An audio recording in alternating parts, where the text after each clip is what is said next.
வணக்கம், நான் chef Shanmugam. Welcome back to my channel. இன்றைக்கி என்ன ரெசிபின்னா, இன்றைக்கி மஷ்ரூம் கோலப்பொடி செய்ய போகிறோம். மஷ்ரூம் கோலப்பொடிக்கு தேவையான பொருட்கள் பார்த்துக்கலாம்.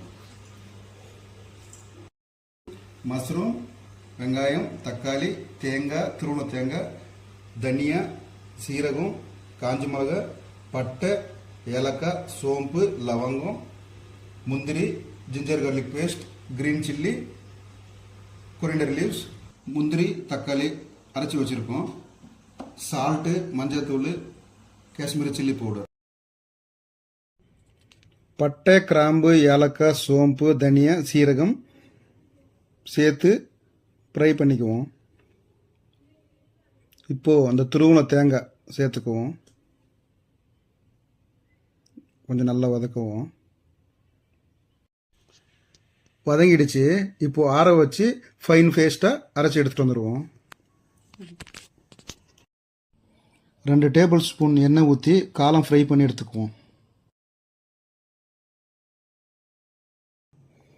சீரகம், பிரியாணி இலை சேர்த்துக்குவோம். இப்போ வெங்காயத்தை சேர்த்துக்குவோம்.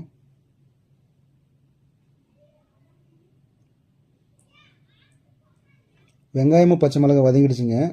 இப்போது இஞ்சி பூண்டு பேஸ்ட் சேர்த்துக்குவோம்.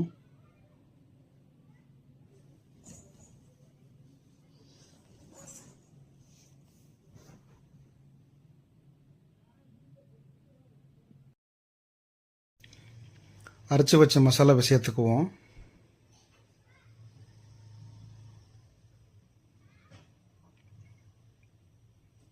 கலந்து விட்டுக்குவோம்.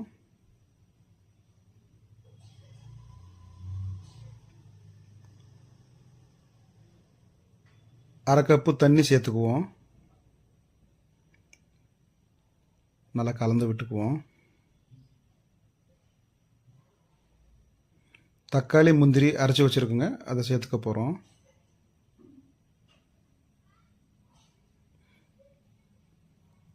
மசாலா 5 நிமிஷம் நல்லா கொதிக்கட்டுங்க.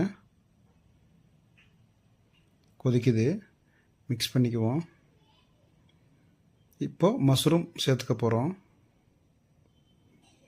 நல்லா மிக்ஸ் பண்ணுவோம். 2 டேபிள் ஸ்பூன் நெய் சேர்த்துக்குவோம். இந்த டிஷ்ஷு சப்பாத்தி, பரோட்டா, தோசைக்கு ரொம்ப நல்லா இருக்குங்க. இந்த ரெசிபி ட்ரை பண்ணிவிட்டு எப்படி வந்துச்சுன்ட்டு கமெண்ட் பண்ணுங்கள்.